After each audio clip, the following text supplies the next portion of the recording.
Magandang gabi mga kaibigan, mga kapatid. Muli naman tayo ay mag-share ng pabalita tungkol sa salita ng Panginoon. So hindi lang ito tungkol sa pabalita, kundi ito ay history na nangyayari. So sapagkat sa kasalukuyan ngayon na nangyayari sa ating mundo ay ang pinakapatok or pinaka-common na balita ngayon ay ang nangyayaring digmaan sa Israel.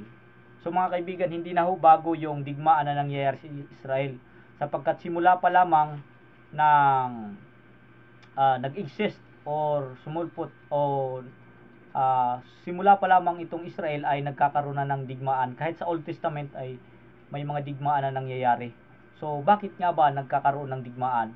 Or yung mga karatig bayan nila o mga karatig na bansa ay kanilang dinidigma noong nasa Old Testament hanggang sa kasalukuyan ngayon.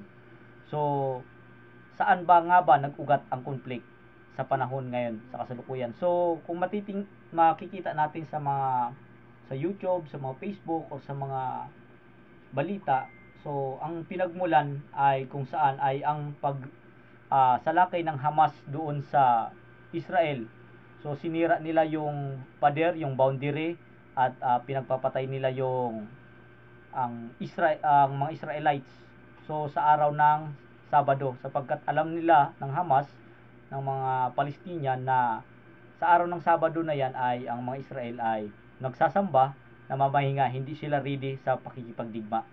So yun ho ang ano dyan. Pero ano ba nga ba ang ugat kung bakit may silakbo ang Palestinian? Sa may galit sila. So ganun din ang Israel. So sapagkat sa simula pa lamang mga kaibigan, mga kapatid, bibigyan ko kayo ng clue kung bakit itong dalawa ay nagingit-ngitan. So kung matatandaan natin sa New Testament, sa Genesis, itong si Cain, itong si Abel ay parehas silang mananamba, parehas silang sumasamba sa isang Diyos. So itong si Abel ay naghandog siya sa Diyos ng karnero, ng tupa. So tinanggap ng Diyos ang kanyang hain, ang kanyang alay. So ito namang si Cain ay naghandog din ng kanyang mga crops, mga prutas, pero hindi tinanggap ng Panginoon. So nagsilos itong si Cain. Pero parehong, kung tutuusin natin, pareho silang naghandog, pareho silang worship at pumuri sa isang Diyos. So doon naggitngit ang galit nitong si Cain, kaya pinatay niya si Abel. So ngayon sa kasalukuyan, sa nangyayari sa Palestine, alam natin itong Mount Temple Mount, kung saan ito ay tinuturing ng mga Diyos, ng mga Hudyo, na isang banal na dako. At sa kasalukuyan din, ito rin ang tinuturing ng mga Muslim na banal na dako. So doon sila nagkakaroon ng conflict sa kanilang pagsamba. So hindi lamang doon sa pagsamba, kundi itong lugar na Israel ay hindi itinuturing ng mga Palestinian na sa Israel. So sapagkat ay nilagay nila sa kanilang kaisipan na itong Israel ay settlers lamang. Sila ay kumbaga ay dayo lamang, hindi sa kanila. Sapagkat kung sa history ng Israel, sila ay 12 tribes, tribo lang, So sila ay kung sa Old Testament, sila ay gala-gala, sapagkat sila ay pinangakuan ng Panginoon na bawat bansa na kanilang madadaanan ng Israel ay ibibigay ng Panginoon sa kanila. So ayun, isa rin sa bahagi yung Jerusalem, yung Israel, na ibinigay ng Diyos sa Israel. So babasahin natin dito sa Deuteronomio kung saan ang pangako ng Panginoon sa Israel ay inilahad. Sabi dito sa Deuteronomio chapter 7, sabi dito, kayo'y aking ariing aking bayan. Ang tinutukoy dito ay Israel. Ako'y magiging Diyos ninyo at iyong malalaman na ako'y Panginoon ninyong Diyos, na nagpalaya sa inyo sa pagpapahirap sa mga Ehipsyo. Dadalhin ko kayo sa lupain na aking ipinangakong ibibigay kina Abraham, Isaac, Jacob, at ibibigay ko sa inyo bilang pamana. Ako ang Panginoon ng Diyos. So binigyan ng pamana ang Israel ng Panginoong Diyos, isang lupain. So ang nagbigay sa kanila hindi yung state, hindi yung Palestinian, kundi ang Diyos. So kaya kung mapapansin nyo, nung sila'y naglalakbay, nakipag-battle itong Israel, una sa Jericho, bumagsak ang Jericho. So nung kapanahunan pa lang ni David, nagkakaroon na ng battle doon. Natatalo na ng maliit lang na bayan itong Israel, pero natatalo nila ang napakaraming Palestinian, di ba? So doon nag-i-exist, doon natin makikita yung kapangyarihan ng Diyos na sila inalalayan. So sa panahon din ni Samson, kilala si Samson, yung lalaking malakas. So doon maraming thousands of Palestinian ang pinatay ni Samson. Iisa lang siya. So doon natin makikita na ang bisig o ang kamay ng Panginoon ay nakaunat, nakaalalay sa Israel. So ngayon kung makikita natin dito sa pagbabasa ng Bible, maraming mga digmaan na naig ang Israel sapagkat kasama nila ang Diyos. Nung sila'y tumalikod sa Diyos ay nakaranas sila ng pagkatalo. Sila'y nagapi.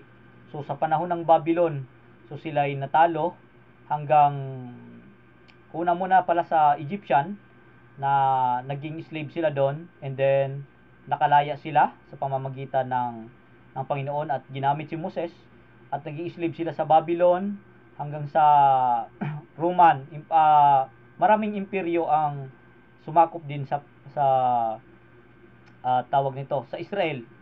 So hanggang sa dumating yung panahon na nandiyan na sila sa Israel, na nagkawatak-watak pa rin sila.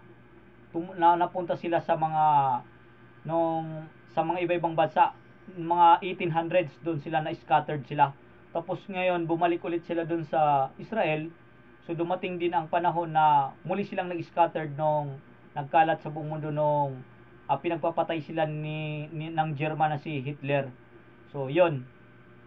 So ngayon nung nanumbalik, natapos ang digmaan, so naging ganap na, hindi pa sila naging ganap na estado ang Israel, hindi pa sila naging state.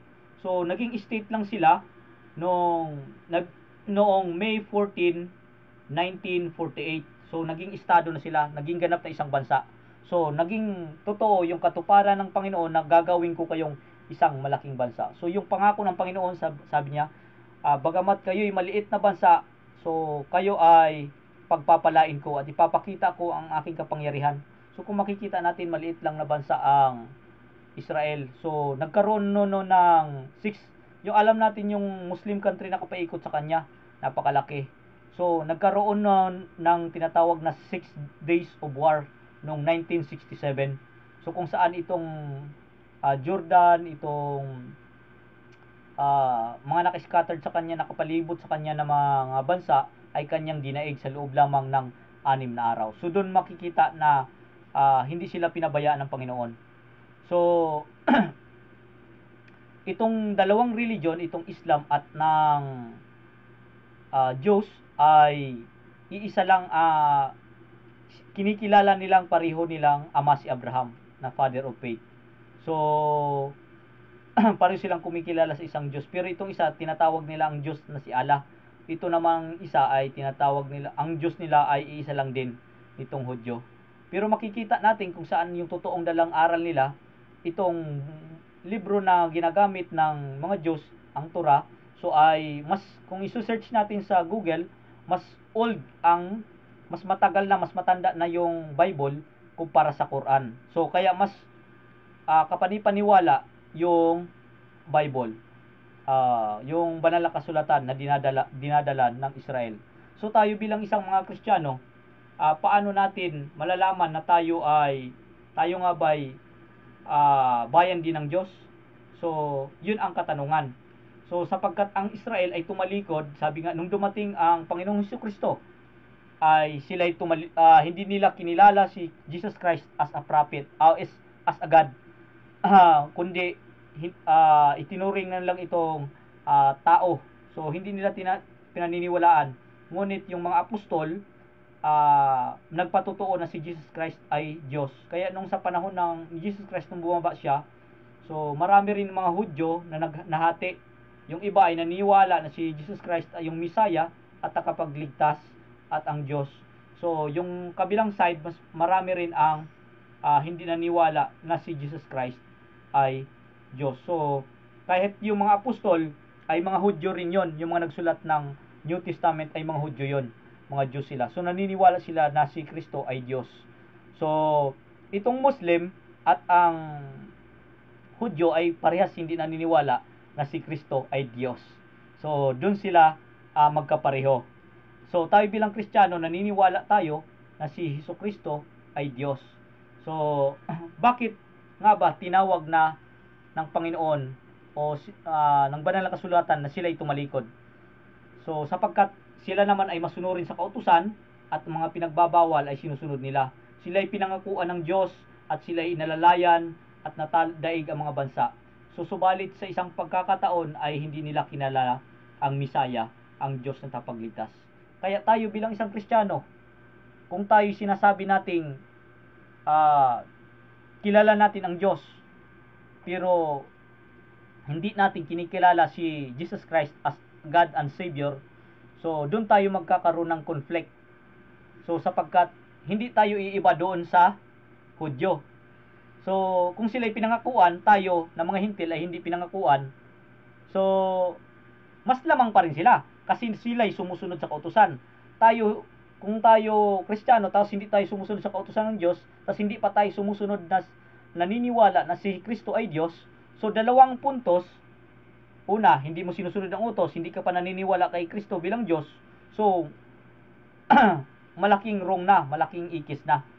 So sa ating pananampalataya, kaya tayo na bilang isang manghintil, kaya tayo ay napabilang sa pananampalatayang Kristiyano sapagkat naputol ang ugnayan, yung tipanan ng Diyos sa Israel sapagkat hindi nila kinilala ang si Jesucristo bilang tagapagligtas.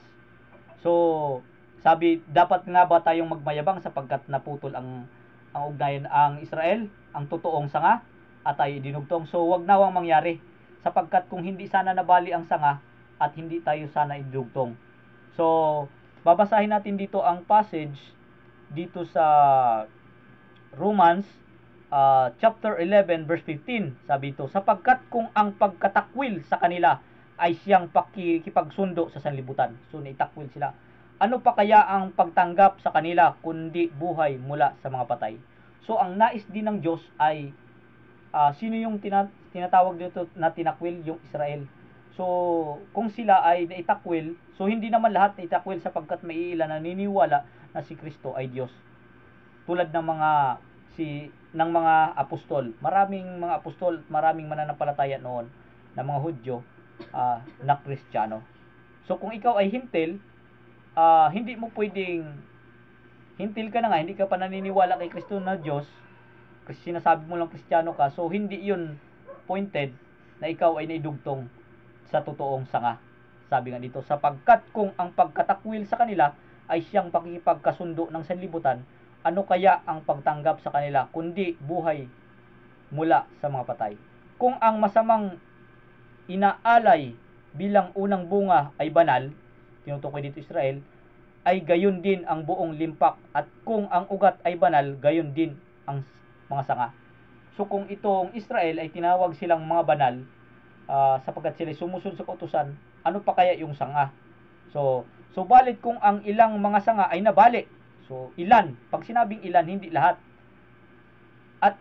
At ikaw na isang ulibong ligaw, so tayong hintil ay tinawag ng mga ulibong ligaw, ay isinanib sa kanila, at ikaw ay naging kabahagi nila sa ugat ng katabaan ng punong ulibo. So kumbaga, iisang substansya lang ng puno ang ating inaabsorb. Iisang Diyos lang ang ating inaabsorb, yung pinanampalatayanan.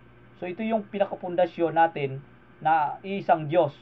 So kung tayo na isang punong ulibong ligaw, na idugtong tayo doon sa totoong sanga na kung saan ito ang Israel, so kailangan kung ano yung kaugalian ng Israel, yun din ang ating gagawin at susundin. Pero hindi patungkol dun sa pagkatao ni Kristo ay hindi natin susundin yon, sapagkat dun nga sila na nabali dahil hindi nila nakilala si Kristo na bilang Diyos at tagapagligtas, siyang Misaya. So kailangan yung mga itinuro ng Panginoon ng Diyos Ama sa kanila na kautusan ay hindi natin walain, sapagkat dun sa kanila ay pinagkatiwala yung 10 utos. ng Diyos. So, hindi pwedeng walain yon sapagkat ipinagkatiwala sa kanila kung sila ang totoong sanga, kailangan i-absorb din natin yung katuruan na pinaingatan sa kanila ng Diyos Ama. Sabi, huwag kang magmalaki sa mga sanga. Sabi, yung tinutukoy dito yung hintil. Huwag tayong magmalaki sa atin bilang sanga. Ngunit kung magmalaki ka, alalahanin mong hindi ikaw ang nagdadala sa ugat. So, ibig sabihin, tayo'y dinugtong lamang, may maaari pa tayong mabali. So, mas malaki ang chance nila ng Israel sapagkat sila yung totoong sanga. So, nabali lamang sila doon sa pagkakataong hindi nila kinilala si Kristo bilang Diyos at tagapagligtas. Kundi ang ugat ang nagdadala sa iyo. So, sa atin bilang isang hintil, ang nagdadala sa atin yung ugat. Yung pananampalataya natin kay Kristo na siyang nagligtas sa atin. Hindi rin pwedeng nanampalataya ka lang kay Kristo bilang tagapagligtas at siyang Diyos natin, pero hindi mo ina-absorb yung katuruan ng Diyos na itinuro sa Israel na kung saan sundin mo ang kautusan. Kasama na dun yung araw ng Sabat. Kaya nga, ang Israel ngayon, sila ay Sabbath keeper. So, pero may mga katuruan sila, may mga tradisyon sila na hindi dapat natin adapin sa panahon natin ngayon. Sapagkat yung mga tradisyon na yun ay, sabi ni Kristo, ay kanyang pinawi na. So, binago na ni Kristo. So, yung binago ni Kristo doon, hindi yung kautusan, kundi yung mga tradisyon. So, sabi nga dito, huwag kang magmalaki sa mga sanga, ngunit kung magmalaki ka, alalahanin mong hindi ikaw ang nagdala sa ugat, kundi ang ugat ang nagdadala sa iyo. Sasabihin mo nga, ang mga sanga ay nabali upang ako ay maisanib. Tama, sa kawalan nila ng pananampalataya ay nabali. So, sabi dito sa Romans 11:20, sa kawalan nila ng pananampalataya sa ano? Sa kay Jesus Christ na Diyos at tagapagligtas. Nabali sila at sa iyong pananampalataya nakatayo ka. So dahil sa ating pananampalataya bilang hintil ay naidugtong tayo. Huwag kang magmalaki kundi matakot ka. So kung tayo isang hintil ay naidugtong, huwag tayong magmalaki. Nasasabihin natin sa ating sarili, ako ay pinili ng Diyos. Kung nabali nga ang totoong sanga, how much more na ikaw na dinugtong lang. So, di ba yung grafted na sanga ay may tendency yun. So, 50-50 yun, mabuhay ka o hindi. Pero tayo ay naniniwala sa sustansya doon na ugat ng pananampalataya kay Kristo Jesus. Pero, huwag tayong magmalaki sapagkat hindi tayo ang nagpapataba sa nagkakandili sa atin, kundi yung ugat. So, kaya mga Kristiyano na nagsasabing ikaw ay mananampalataya kay Kristo, mas malaki pa rin ang tendency ng kaligtasan ng Israel kaysa sa iyo na naniniwala kay Kristo na tagapagligtas ngunit hindi mo sinusunod ang katuruan ng 10 utos sapagkat ito ang iningatan ng Diyos nung dinala ng Israel sa Ehipto. Iniingat-ingatan nila ito sapagkat ang layunin ng Diyos ay may pamahagi sa mga hintil, hindi lamang sa Israel exclusive, kundi sa mga hintil. Sabi nga, huwag kang papatay. So, andun yon, huwag kang magnanakaw, igalang mo yung ama at ina, huwag kang gagawa ng Diyos, Diyos-Diyosan. So, nandun yung Sabat. Remember Sabbath day, keep it holy. So, nandun yun. So, yun ang pinakaingatan ng Diyos na pinadala sa Israel. So, kung ang pabalita, sapagkat ito yung pabalita, sapagkat ang kautusan ay mabuti, ang kautusan ay banal, sapagkat Diyos din ay banal. So, mga kaibigan, so, ang sanhi ng kaguluhan dito sa mundo ay hindi lamang tungkol doon sa pagsasakop ng isang bansa, pag-aagawan ng teritoryo, ano? Teritoryo sa teritoryo, kundi ito'y labanan ng prinsipyo at ng katotohanan. So, doon malaman natin, 'di ba, yung sinabi ko kanina, yung Temple Mount, ito yung pinag-aagawan nila. Sabi ng isa, sabi ng Diyos, sa amin yan, ito yung banal na dako na pinagkaloob sa amin ng Diyos. Sabi ng Muslim, sa amin yan. So, doon sila sa pag-worship ng true God nag-aaway. Sa kanilang paghahandog, pag-aalay sa Panginoon. So, ganun din, sabi ko nga, doon sa pangyayari sa Old Testament, sa Genesis, itong si Cain at si Abel, pareho silang naghandog, pero nagpatayan sila. Pareho silang nag-alay ng kanilang pananampalataya, nag-alay ng kanilang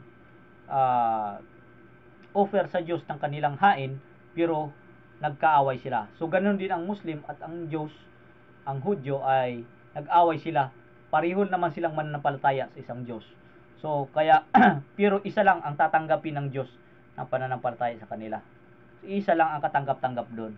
Kaya nga ang isa nagsisilos dahil tinanggap yung pananampalataya ng isa. Kaya sa panahon natin ngayon, mga kapatid, mga kaibigan, hindi tayo, sabi ko, hindi tayo ng Kristiyano, hindi tayo Israel, kundi tayo Israel sa espiritu. So sapagkat sabi nga nabali ang totoong sanga ng Israel, so tayo ay dinugtong, kaya hindi pwedeng ang ang bayabas, pagka dinugtong ka sa bayabas ay hindi ka sisip-sip doon sa taba ng bayabas. So yun ang illustration ko para natin maunawaan. So kaya wag tayong magmayabang na kung saan naging bahagi tayo ng kaligtasan na ibinigay ni Kristo Jesus. So kung babasahin natin dito sa Romans 10, sabi dito 10:11, sapagkat sinasabi ng kasulatan, ang bawat sumasampalataya sa kanya ay hindi malalagay sa kahihiyan, sapagkat walang pagkakaiba sa mga Hudyo at Griego, no? Hudyo at Griego, sapagkat ang Panginoon ay siya ring Panginoon ng lahat, at siyang mapagbigay sa lahat ng tumatawag sa kanya. So ibig sabihin, walang Hudyo, walang Griego. Iisa ang ating Diyos. So kaya yung Diyos ng Israel ay siya ring Diyos natin ng Kristiyano. So yun nga lang, pagdating sa Misaya, sabi ko, doon sila naka-failure. Kaya tayo bilang isang Kristiyano, kailangan sundin natin yung utos at tuparin natin yung utos ng Diyos, at panampalataya tayo na si Jesus Christ ay siyang nagbigay sa atin ng kaligtasan. Siya yung Diyos na sapagkat ang tao ay hindi makakapagligtas sa kapwa-tao. Diyos lamang ang makakapagligtas sa tao. So babasahin ko dito So ito yung last na basahin ko sa Revelation 17. Tama ba? 17:14. 7.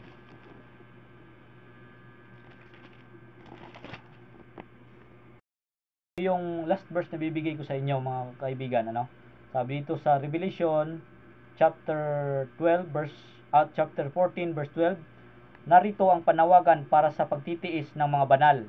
So yung mga banal, sa mga tumutupad sa mga utos ng Diyos. So yung tumatupad sa utos at may humahawak ng matatag sa panampalataya ni Jesus. So ibig sabihin, may tumutupad ka ng, tinawag ng dito sa Revelation yung mga banal daw na tumutupad ng utos at may humahawak ng matatag sa pananampalataya ni Jesus. Hindi pwedeng tumutupad ka lang ng utos pero hindi ka naniniwala kay Kristo bilang tagapagligtas at Diyos. So kasi may mga relihiyon ngayon na hindi na tumutupad sa utos, hindi pa kumikilala si Kristo, hindi kinikilala si Kristo bilang Diyos at tagapagligtas. So much better, mas may malaki pang tendency ng Israel na nabali, na maligtas, kaysa sa iyo na dugtong ka lang tapos hindi mo inabsorb yung kung ano yung inuutos ng Diyos sa Israel. So yun lang ang magandang gabi mga kaibigan. Nawa ay maging mapulutan natin ng aral yung mga pangyayaring nangyayari sa atin ngayon sa ating mundo, lalong lalo na sa nagaganap na digmaan sa Israel. Ipanalangin natin sila na maging safe, maging mapaya, maging ligtas sila ang bawat isa. So kahit tayo ay ayaw natin na mangyari ang mga bagay na yon, ngunit ay nakatala na yan sa banal na kasulatan, magkakaroon ng digmaan sa Mateo 24. So hindi natin mapigilan sapagkat ay ang sabi ng banal na kasulatan ay hindi magbabago. So magandang gabi at maraming salamat sa inyong panonood mga kaibigan.